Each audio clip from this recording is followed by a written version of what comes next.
Hello friend, সকাল সকাল চলে এলাম আমি। তো তোমরা চলে এসো, দেখো আমি আজকে কী করছি। এই যে দেখো, তাতানের জন্য রান্না করব। তো বাটার দিয়ে দিলাম প্রথমেই। বাটারটা মেল্ট হলে ভালো করে মেল্ট করে নিচ্ছি ওটাকে সুন্দরভাবে।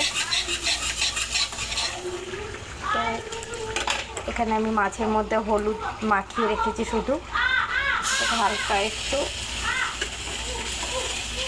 এপার ওপার উল্টে হালকা করে ভেজে নেব। আজকে এটা ফার্স্ট টাইম ট্রাই করছি, দেখি তাতান খেয়ে কী রিয়াক্ট করে বা ওর কতটা ভালো লাগে বুঝতে পারি, দেখি।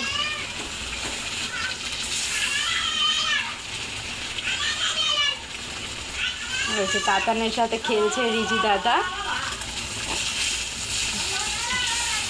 ওই রিজু দাদা ওরই মতন বদমাস।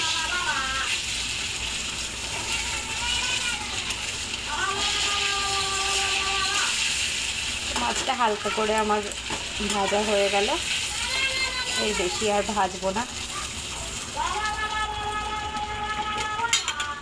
এবারে ওই যে বাটারটা আছে এটার মধ্যেই আমি একটু পেঁয়াজ দিয়ে দেবো। পেঁয়াজটা খুব সুন্দরভাবে নেড়ে নেবো, ফ্লেমটা আস্তে করে দেবো।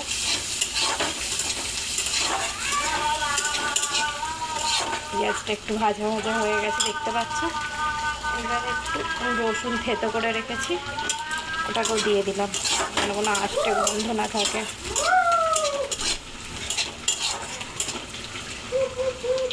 এই যে সবজি আগে থেকে সেদ্ধ করে রেখেছিলাম, এটাকে দিয়ে দিলাম ওর মধ্যে, দিয়ে একটু ভালোভাবে নেড়ে নেব। পেঁপেগুলো একটু বড় রেখেছি, কারণ ওকে ফিঙ্গার ফুড হিসাবে একটু দেওয়ার চেষ্টা করবো যেন ও খেতে শেখে।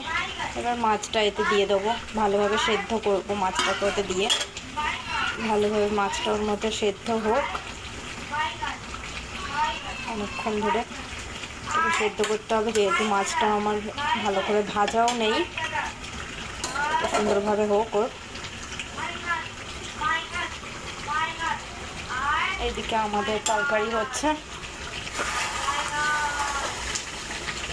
ওল চিংড়ি হয়ে গেছে। এবারে এটা করলে হয়ে যাবে আজকের মতন রান্না।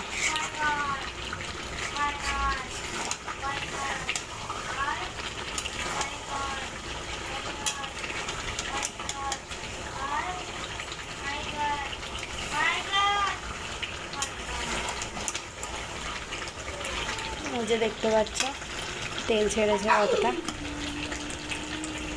এখন আরও অনেকটা কষবে।